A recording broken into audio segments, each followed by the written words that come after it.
Bom, pessoal, nesse vídeo eu vou falar para vocês sobre a parte da mente subconsciente, que é a parte mais importante da nossa mente, na verdade. Que é a parte que eu diria que é a parte que sente, é a parte que existe todos os sentimentos da nossa vida estão localizados na nossa mente subconsciente. E vamos lá. O que tem dentro da nossa mente subconsciente? Toda e qualquer emoção, seja ela positiva ou negativa. Questão de autopreservação. Hábitos positivos, hábitos negativos e ociosidade. Vamos lá. A nossa mente subconsciente, como eu acabei de dizer, ela é a parte que sente tudo. E ela, o que ela faz? Ela repete os padrões anteriormente aprendidos pela nossa vivência, pelos nossos familiares, pelas pessoas que são autoridades para nós, sejam os nossos pais, nossos tios, professores. E, como eu falei, toda e qualquer emoção da nossa vida está alocada na nossa mente subconsciente, porque quando a gente nasce, nós somos uma criança perfeita. E não existe qualquer tipo de emoção positiva ou negativa naquela criança. Simplesmente ela chora. E todas essas emoções, esses sentimentos bons e ruins, alguém nos passou. É lógico que nenhum pai ou mãe ou avós vai querer passar algo de ruim para a nossa vida. Mas são informações, são padrões que eles também não têm esse controle e simplesmente a gente vai vivenciando isso e vai acumulando esses padrões. Então toda e qualquer emoção positiva ou negativa está armazenado na nossa mente subconsciente. Autopreservação, algo muito importante também. A nossa mente, pessoal, ela não sabe distinguir o que é real, o que é imaginário, ou o que é bom e o que é ruim para a gente. Vou dar um exemplo para vocês. Uma pessoa que tem dificuldade de falar em público. E ele sabe, ele trabalha numa empresa e ele teve uma oportunidade de aumentar o seu cargo, aumentar os seus ganhos dentro dessa empresa e ele, na verdade, ele precisa apresentar um projeto para os seus diretores.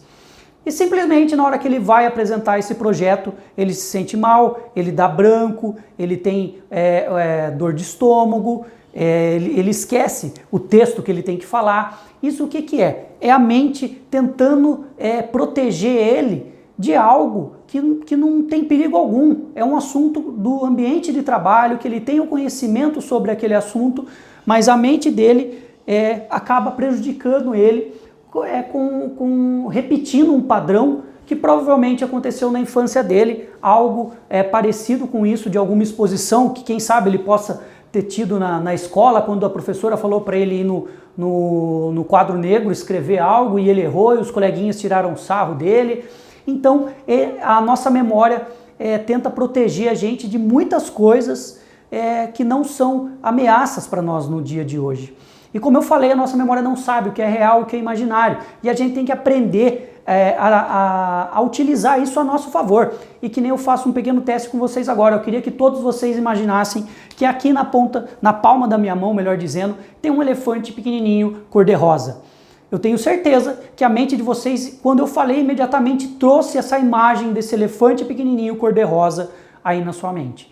Por mais que isso não exista, como eu sugestionei para vocês, a nossa mente ela filtra isso e apresenta essa imagem para vocês. Então isso é só um pequeno exemplo como a nossa mente é fantástica, só que muitas vezes ela acaba prejudicando a gente. A questão de ociosidade. Aqui entra a ligação com a força de vontade. Ociosidade. A nossa mente, se a gente não der o estímulo certo para ela, se a nossa mente não tiver sem o famoso lixo emocional no nosso subconsciente, ela sempre vai deixar a gente quietinho, a gente acomodado na situação que a gente está. Seja na parte do nosso trabalho, eu tenho meu trabalho, estou ganhando meu dinheiro, estou tranquilo, tudo bem, vou ficar aqui. Ou eu preciso emagrecer, mas agora eu não quero, deixa quieto, eu trabalhei tanto hoje, eu vou tomar uma cervejinha, eu vou tomar um refrigerante hoje. Por mais que você não possa, é uma forma que a mente tenta recompensar a gente de forma negativa. Por quê? A nossa mente ela é especialista em poupar energia. Quanto mais energia ela poupa, mais tempo ela acha que ela vai sobreviver. E isso, na verdade, é uma grande mentira, porque a nossa mente, para ela continuar em evolução, a gente sempre tem que estar exercitando ela, estudando, lendo, para a gente estar em movimento com ela, para a gente estar trabalhando com ela, porque se a gente parar, se a gente se acomodar, cada vez mais a nossa mente vai ficando cada vez mais fraca, vamos falar assim, de questão de pensamentos e raciocínio e assim por diante. E também temos os hábitos bons, os hábitos ruins e os hábitos utilitários. E eu gosto muito do exemplo que quando a gente vai aprender a dirigir carro, alguma coisa assim, e o carro é manual, geralmente, para a gente tirar a carta, né? E a gente fica naquela tensidão de trocar de marcha, pisar na embreagem, daí eu vou virar naquela rua, um quarteirão antes já estou dando seta, e fica naquela tensidão. Depois que você pega a prática, que isso vira um hábito no seu dia a dia, a gente não pensa mais para dar seta ou para mudar de marcha, e sim se torna algo automático. É a mesma coisa tomar banho, a gente não pensa para tomar banho, agora eu tenho que lavar minha cabeça, agora eu tenho que lavar debaixo do braço. É algo automático que a gente faz sem a gente perceber, porque se torna um hábito utilitário no nosso dia a dia. Hábitos bons que a gente aprendeu com a nossa família, certo? Hábitos bons, higiene pessoal, educação. Hábitos ruins é tudo que é o contrário do bom. Falta de educação, falta de higiene. Vou dar um exemplo que eu já atendi e o cliente me falou isso. Que ele tinha um hábito muito ruim, muito feio na verdade, e era algo muito forte. Que ele viu o pai dele limpando a boca com a toalha, quando eles faziam a refeição juntos, e aquilo chegou numa época que ele começou a fazer também. Se meu pai faz, é certo isso aí, eu vou fazer. Só que chega uma idade que ele percebe que aquilo não é legal de se fazer, que aquilo é feio, né? E ele fala que ele se luta contra aquilo para não fazer, que às vezes ele está sozinho na casa, na hora que ele vê, ele já pegou a toalha e passou e limpou a boca com a toalha da mesa. Então, esses seriam os hábitos.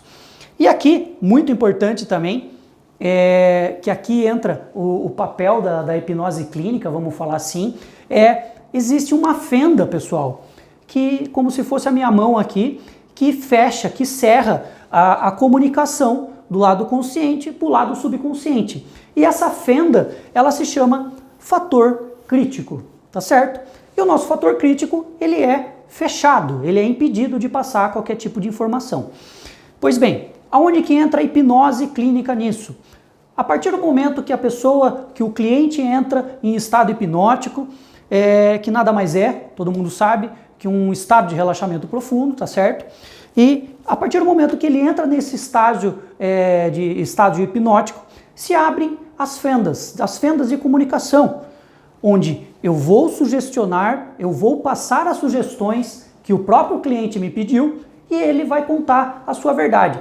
Porque o fator crítico, pessoal, ele nos protege de tudo que não está alinhado com a nossa mente subconsciente.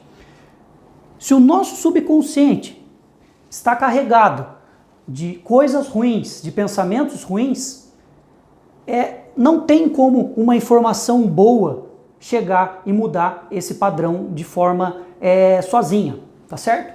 E aí que a gente usa a hipnose justamente para abrir essa brecha no fator crítico e dar as devidas sugestões para a melhora do cliente. Porque a partir do momento que a gente dá um novo entendimento e a gente muda tais padrões que vêm há tanto tempo machucando essa pessoa, aí sim ela consegue mudar esses padrões que ela vem fazendo, tá certo? Um outro exemplo que eu gosto muito de falar, que vários clientes meus relatam esse tipo de situação, e eu acho que vai ficar bem fácil de vocês entenderem como que a gente funciona em relação à nossa mente consciente e o nosso subconsciente. Vamos lá. Uma mulher chega na casa, é casada, e chega com algum problema externo, algum problema no seu serviço, e tem algum tipo de confronto com o marido. Só que o marido, nesse tipo de confronto, nessa discussão que ela briga com o marido, ele não tem culpa nenhuma sobre isso. E existe essa discussão e depois ela esfria a cabeça, está usando o consciente, raciocina, analisa e fala, puxa vida, eu errei com ele, eu vou pedir desculpas. Ela procura ele e fala, olha, eu estava com a cabeça quente, estava com um problema na empresa, no meu trabalho, e eu realmente estou errada, e eu nunca mais vou fazer isso. Pois bem, passa uma semana, acontece um caso muito parecido com essa primeira discussão, e o que acontece? De novo, ela vai e se comporta da mesma forma. Por quê, pessoal? Porque toda vez que há uma emoção envolvida, ela está usando o seu subconsciente para tomar decisão, conforme os padrões dela. Se o padrão do subconsciente dela é uma pessoa agressiva, uma pessoa de fácil discussão e assim por diante, vai haver esse embate, vai haver essa discussão. Porque ela existiu emoção e a partir do momento que eu estou discutindo com o meu marido, com a minha esposa, há uma emoção envolvida naquela situação. Então, toda vez que há emoção, lembre-se, eu estou usando o meu subconsciente. E depois, quando esfria a situação, eu analiso e raciocínio friamente, eu passo a usar o meu lado consciente. E daí eu vejo que eu fiz coisa errada. Mas aí já é tarde. E isso eu passo a minha vida inteira se comportando dessa mesma maneira. Isso é só um exemplo, tá, pessoal? Para vocês verem, para ficar mais claro e para vocês interpretarem as dificuldades que vocês têm no dia a dia e quais são os comportamentos, agora eu deixo uma reflexão aqui, quais são os comportamentos que vocês que não gostariam de ter, na verdade, quais são os erros que vocês cometem semanalmente ou diariamente, qual o comportamento que vocês têm que vocês não gostariam de ter. Eu sei que você muitas vezes tem noção daquilo. Eu não gostaria de me comportar assim, eu não queria de ter essa atitude, Rafael. Mas eu sei que é muito complicado a gente lutar contra isso e que sozinho, sem o devido estímulo, sem a devida técnica, sem a devida limpeza de todo esse lixo emocional, a gente não consegue mudar esses padrões que vêm se arrastando por muitos anos da nossa vida. Porque na verdade, pessoal, quando a gente nasce, vou dar um outro exemplo para vocês, eu quero que vocês imaginem que a nossa mente é um copo limpo, sem água, sem nada, tá certo? E com o passar dos anos, com o passar dos dias, as pessoas que vivem à nossa volta, elas se comportam de determinadas maneiras e elas nos machucam e passam certas influências negativas para nós, tá certo? Isso a gente chama de lixo emocional. E todo esse lixo emocional vai caindo gota a gota nesse nosso copo, perdão. Até que chega um ponto que geralmente é na nossa adolescência, esse copo ele tá cheio de água. Até que acontece algo mais grave ou mais complexo na nossa vida, que esse copo dá a última gota de água e esse copo se transborda. E a partir do momento que esse copo transborda de lixo emocional, começam as doenças. Uma dorzinha de estômago, e o que eu faço? Eu vou na farmácia e compro um remédio para estômago. Dorzinha de cabeça, eu começo a tomar um remédio para dor de cabeça. Uma ansiedade, eu começo a tomar um remédio para ansiedade. E perceba que isso são consequências, as coisas só vão se agravando, e isso na verdade são sinais que a nossa mente está dando para o nosso corpo. Você não está bem, precisa se cuidar.